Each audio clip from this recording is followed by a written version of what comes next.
जब कभी ऐसा स्कैंडल सामने आता था जिसके बारे में आपको भी नहीं पता होता था, तो रिएक्शन क्या होता था और घर वाले क्या रिएक्ट करते थे? मेरा जो घर है, मेरी फैमिली, मेरी वाइफ, वो कोई रिवायती सिस्टम नहीं है। हीरोइंस जितनी भी है मेरे पास घर आती जाती रही है हमेशा। अच्छा। बच्चों की बर्थडे पार्टी हुई है, कोई गेट टुगेदर हो, कोई डिनर हुआ हो, कभी हाउस वार्मिंग पार्टी हो गई, उस तरह से सारी आती जाती। तो वो इंटरेक्शन फैमिली के साथ भी था? जितनी हीरोइंस थी वो कहती थी गुल्लू हमारी सहेली है। हाँ जी। और वो भी सारी अपने दिल की बातें मुझसे, मैंने किससे चक्कर चल रहा है आजकल बताओ मुझे। तो वो बताना ना किसी ने, बस प्लीज रिक्वेस्ट करो, कसमें वादे करके फिर वो मुझे बता दी। हाँ देखो चल तो रहा है, क्या बनता है। मैंने कहा चलो हाँ जी, बताना मुझे क्या इसका एंड होता है, अल्लाह अच्छा करे तुम्हारा। अच्छा, आपने अपने निक नेम का जो जिक्र किया, ये नाम इंडस्ट्री से आपको दिया गया या घर से ये नाम पड़ा? मैं बताऊँ, ये ऐसे चला कि जब मैं नया नया आया तो मैंने I used to work on PTV जी। तो पीटीवी से एक प्ले मेरा हुआ तो उससे मेरे कैरेक्टर का नाम था गुल्लू। अच्छा। वो प्ले हिट हो गया। अब लोगों ने मुझे गुल्लू कहना शुरू किया, क्योंकि मेरा नाम भी जरा बड़ा है ना, गुलाम मोहिउद्दीन। हाँ जी। तो लोगों ने मुझे गुल्लू कहना शुरू कर दिया। वो फिर करते करते करते वो ऐसे चला कि वो अब प्रिंट मीडिया में भी ये नाम लिखा जाता है, मीडिया में भी ये, हर जगह ये चल रहा है सारा। अच्छा। तो इस तरह के घर में मुझे कोई नहीं कहता। अच्छा, वो प्ले की वजह से नाम आ गया गुल्लू। अच्छा, अगर किसी हीरोइन के मुंह से निकल जाता गुल्लू भाई तो उसको क्या जुर्माना होता? मुझे वैसे अभी तक किसी ने कोशिश नहीं की गुल्लू भाई कहने की, जिसने भी कहा गुल्लू जी का। अच्छा, गुल्लू जी का। गुल्लू जी का। अगर भाई कहती तो फिर खाता। मैं कहता मैं आइंदा ऐसा फिल्म ही नहीं करूँ। हम आपकी आंखों का जब जिक्र करते हैं, आज भी आपकी आंखें उतनी ही नशीली हैं, तो जब उस वक्त आप कोई रोमानवी सीन करते होंगे किसी हीरोइन के साथ तो आंखों में डूब जाती होंगी और फिर काफी दिन हैंगओवर में रहती होंगी। मुझे रोमांटिक सीन्स में बड़ी प्रॉब्लम होती थी मुझे। अच्छा। बहुत मसला है मेरे साथ रोमांटिक सीन्स का। और सम टाइम तो ये होता था कि मैं हंस पड़ता था। मैंने कहा मैं क्या करूं। मैंने कहा डायरेक्टर को मैं कहना, मैं दूर दूर रखो ना, मैं यहाँ से बोल दूं कट टू कट कर लो, साथ जाके पकड़ना, हाथ पकड़ के बोलना जी। Oh that was very difficult for me. बहरहाल हो जाता था। So were you shy या वो दौर इतना मासूम था कि ये चीजें बहुत कुछ ह्यूज लगती थी उस वक्त कि कैसे ये करें कैमरा के सामने? मेरे ख्याल है मैं बाय नेचर में शाय हूँ। ओके। मे बी या हमारी भरजाई का डर बहुत था? नहीं, डर वगैरह नहीं होता किसी के काम के दौरान, कोई डर खौफ नहीं होता। कुछ शूटिंग ऐसी भी हुई हैं जी। जैसे कहीं आउटडोर हुई तो मेरी वाइफ भी साथ थी वहाँ पे। लेकिन गाने हम उसी तरह करते थे जिस तरह से होते हैं। हाँ, बहुत से बहुत ही शर्म करो कितना होता।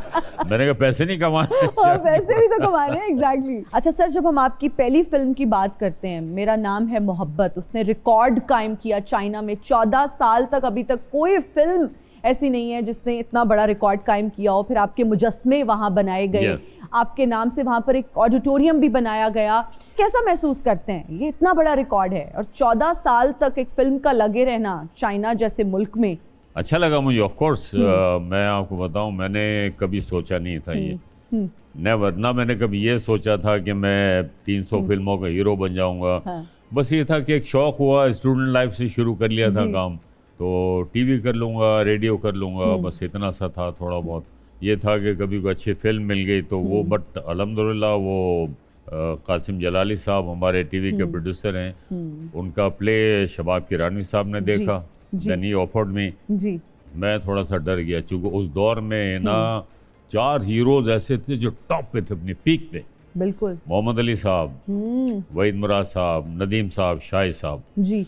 अच्छा, उस पूरे टेन्योर में जितने भी हीरोज हैं सब फ्लॉप होती हैं, उनकी फिल्में नहीं चली। बट थैंक गॉड कि ये एक ऐसी फिल्म मेरे क्रेडिट पे है कि जो मेरी आईडी बन चुकी है वो फिल्म। बिल्कुल।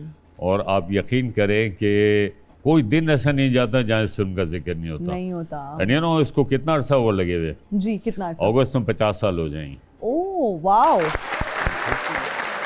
मेरे साथ है ना गुड लक ये रही है कि मुझे बड़े डिफरेंट कैरेक्टर्स मुझे मिले हैं हीरोशिप में रहते हुए। वरना नॉर्मली भी होता ना कि आप गाने गाए, फाइट की, ये किया, वो किया, चले गए। मुझे वैरायटी इस पॉइंट ऑफ व्यू से मिली है कि मैंने मतलब सिख रोल किए, सिखों के। जी बिल्कुल। 3-4 फिल्मों में, मुट्ठी भर चावल, जीवा, सखी बादशाह और सन ऑफ पाकिस्तान, इस तरह की फिल्मों में। फिर मैंने एक रोल किया मकरानी भाई जो हमारे कराची में होते ना जी, बलोच, जी। उसमें मैंने पूरा मेकअप ब्लैक किया, हाँ बाल घुंघरे वाले जो होते हैं कुंडला वाले बाल, वो सारे मैंने किए। किए। फिर मैंने एक्सेंट भी वही बनाया। थोड़ा सा वो एक्सेंट में अगर आप बोल के दिखा दें। यस यस, क्यों हाँ, नहीं, क्यों हाँ। नहीं। अरे तुम हम लोग का नहीं जानता है, हम लोग कासू है कासू, कमाल करता है तुम, जाड़े अपना शक्ल गुम करो, हम लोग को नहीं जानता है। वो इस तरह का एक्सेंट है। और इसी तरह सिख, अब सिख तो ऑब्वियसली पंजाबी बोलते हाँ हैं। जी, कैसे? नहीं रानो, ओ जल्दी कर भाई, बड़ी भूख लगी है, क्या कर रही है, अदर ते आ। अरे वाह, ठीक है ना, तो वो इसको मिक्स करना पड़ता है फिर क्या सारा। बात है। मतलब उर्दू में भी रहना है आपने और पंजाबी शेड भी देना है आपने। बिल्कुल। जी। अच्छा सर, आपकी आवाज़ भी बहुत अच्छी है, जितना ग्रैंडर आपकी पर्सनालिटी में है उतना ही आपकी आवाज़ में भी है, वो एक बेस है आपकी आवाज़ में। कभी गाना गाया आपने, गुनगुनाते हैं कभी अकेले होते हैं तो? नहीं, गाना तो नहीं गाया लेकिन ये है कि मैंने इनफैक्ट आपको मैंने बताया था, हमने रेडियो से स्टार्ट किया जी था जी, मैंने। बिल्कुल बिल्कुल। बज़ में तलबा स्टूडेंट्स का प्रोग्राम था, उसका मुझे फ़ायदा हुआ एक्टिंग में। ओके। क्योंकि एक बड़ी बारीक चीज़ होती है जो मेरे जो बड़े थे मुझे बताते थे कि जो आपके चेहरे की एक्सप्रेशन है ना, जी, तो आपको ऑडियो जो है ना वो उसके साथ मैच करना चाहिए। मैच करना चाहिए। मैंने बहुत सारे कमर्शियल्स उनका मैंने वॉइस ओवर किया। वाओ। फिर अभी रिसेंटली एक फिल्म आई थी डोंकी किंग, उसमें मैंने किंग वाला जो कैरेक्टर था उसका वॉइस ओवर, एनिमेटेड फिल्म थी वो। जी जी जी, बिल्कुल। उससे पहले टिकटॉक एक फिल्म थी वो मैंने जी। की। और सबसे बड़ी अच्छा। अचीवमेंट जो मेरी हुई है जी वो जिना फिल्म में जो कायदे आज़म का कैरेक्टर किया था जी क्रिस्टोफर ली, जी। जो हॉलीवुड के बड़े एक्टर हैं, जी। उनकी बहुत रिजेम्बलेंस थी कायदे आज़म से। उसके उर्दू वर्जन में जो आवाज़ थी वो मेरी आवाज़ थी वो। अरे वाह। अच्छा सर, अगर मैं रिक्वेस्ट करूं कि कायदे आज़म की टोन में उसी तरह से जैसा वो खिताब करते थे, अगर कोई भी आप डायलॉग हमें बोल के सुना दें। अंग्रेजी के उनके याद है जी, मुझे, प्लीज। उर्दू तर्जुमा था ना वो कायदे आज़म का, बड़ा माशाल्लाह ग्रेसफुल उनका स्टाइल था। जी। The day will come when Pakistan will become the greatest country of this world. वाह। आपका जो दौर था बड़ा मासूम दौर था। कोई रोमानवी सीन आता था तो वो 2 तोते दिखा दिए जाते थे, 2 फूल दिखा दिए जाते थे। 2 बतखें दिखा दी, हाँ जी। पैक पैक पैक पैक के साथ।